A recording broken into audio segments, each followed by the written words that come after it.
Hello students of class 12th, I welcome you in today's English literature lecture.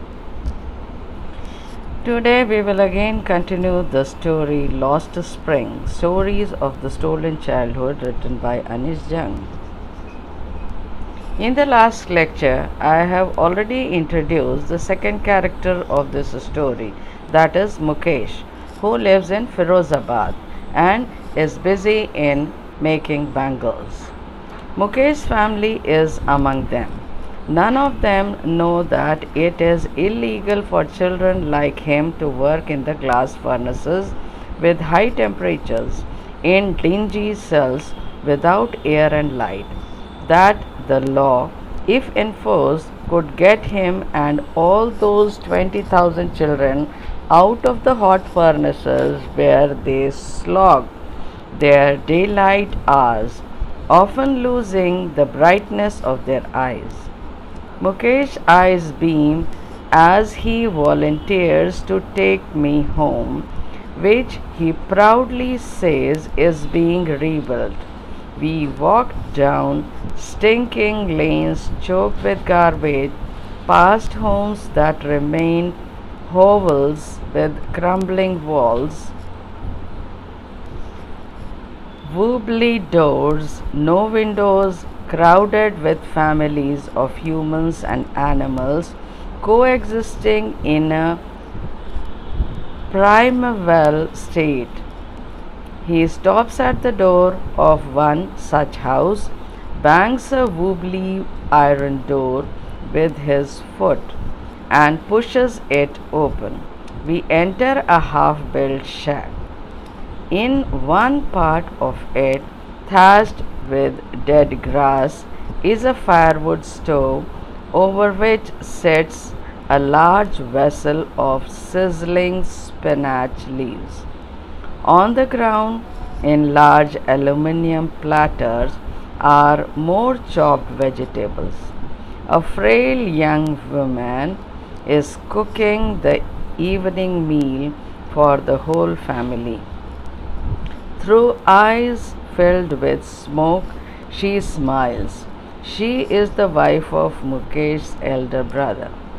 Not much older in years, she has begun to command respect as the Bahu, the daughter-in-law of the house, already in charge of 3 men, her husband, Mukesh, and their father. When the older man enters, she gently withdraws behind the broken wall and brings her veil closer to her face. As custom demands, daughter-in-laws must veil their faces before male elders. In this case, the elder is an impoverished bangle maker. Despite long years of hard labor, first as a tailor, then a bangle maker, he has failed to renovate a house, send his 2 sons to school. All he has managed to do is teach them what he knows, the art of making bangles. Illegal, contrary to law, avaidhanik, dingy, gloomy and wrapped, andheri or neeras, slog their daylight hours, work hard during the daytime, दिन के समय कठोर परिश्रम करना, beam, shine brightly, चमकती है, volunteers, freely offers to take the writer home, लेखक को स्वेच्छा से अपने घर ले जाता है, rebuilt, constructed again, पुनः निर्मित, stinking, foul smelling, दुर्गंध देने वाली, choked with garbage, obstructed by waste, कचरे से रूंध गई, hovels, a small, poorly constructed dwelling, एक छोटा और मामूली घर, crumbling, breaking apart into small fragments, जगह जगह से टूटी हुई, wobbly, moving in an unsteady way side to side, आगे पीछे डगमगाने वाले, कोएग्जिस्टिंग, लिविंग टुगेदर, साथ साथ रहने वाले,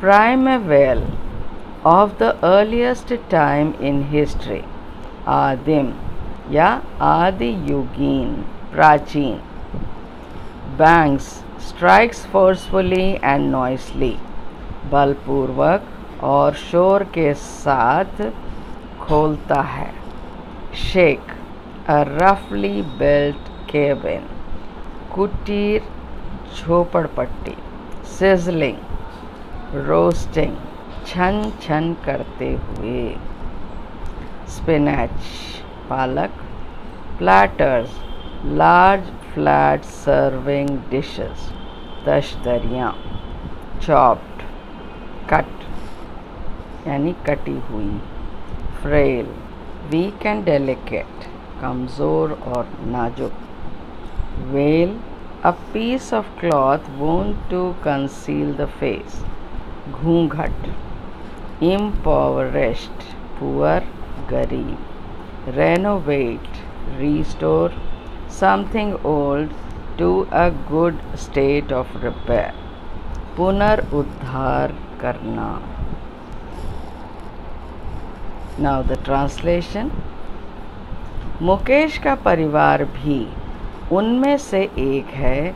उनमें से कोई नहीं जानता कि उस जैसे बच्चों के लिए उच्च ताप की कांच की भट्टियों में काम करना, बिना हवा और प्रकाश के अंधेरी और नीरस कोठरियों में काम करना गैरकानूनी है.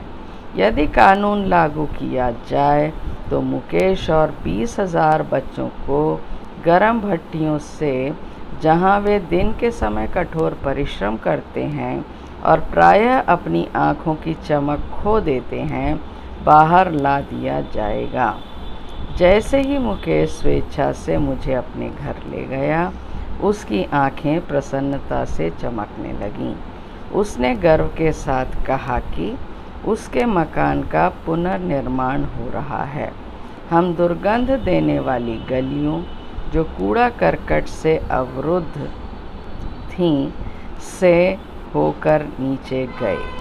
हम ऐसे मकानों के पास से गुज़रे जिनकी दीवार टूटी हुई थी और वे मामूली ढंग से बनाए गए थे, जिनके दरवाजे आगे पीछे डगमगाते थे.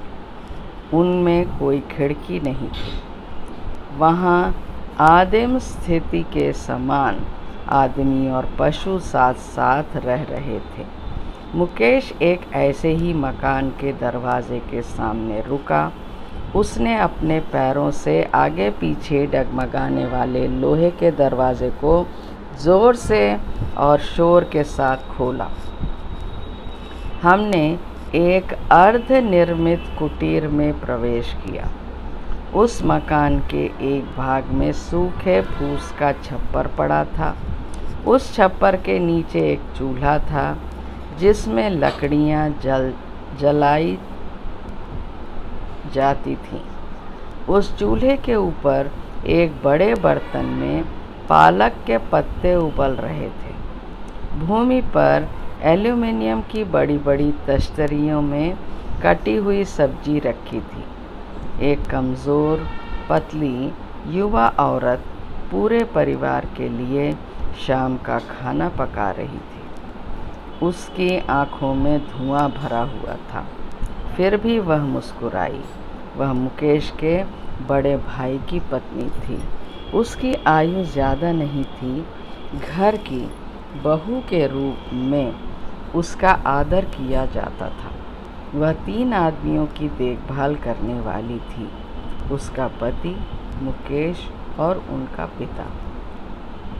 जब वृद्ध आदमी घर में प्रवेश करता है, वह धीरे से टूटी दीवार के पीछे चली जाती है और अपने चेहरे को घूंघट से ढक लेती है. जैसे रिवाज चला आता है, बहू अपने बड़े पुरुषों के सामने अपने चेहरे को घूंघट से ढक लेती है. इस प्रकरण में बड़ा पुरुष एक गरीब चूड़ी बनाने वाला था।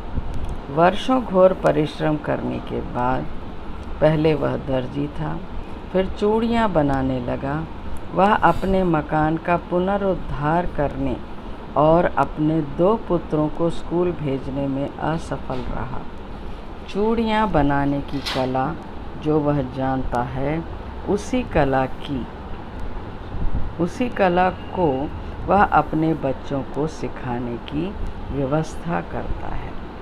तो देखिए बच्चों, यहाँ पर इस पैराग्राफ में मुकेश के घर, उसके परिवार का हाल बताया गया कि किस तरह से छोटे बच्चे गरीबी में पलने के कारण अपना बचपन खो देते हैं और वो बचपन से ही काम में लग जाते हैं, कुछ पैसे कमाने में लग जाते हैं, जिससे उनके घर के सभी सदस्यों का पेट भर सके। तो यही है लॉस्ट स्प्रिंग, यानी बच्चों का जो बचपन है, जो उनको खेलने में, खुशियाँ मनाने में बीतना चाहिए, वो बुरी दशा में काम करने में बिताना पड़ रहा है। इसी पर अनीस जंग ने ये लेसन लिखा है। आगे और कंटिन्यू करेंगे बाकी नेक्स्ट लेक्चर में। So thank you children.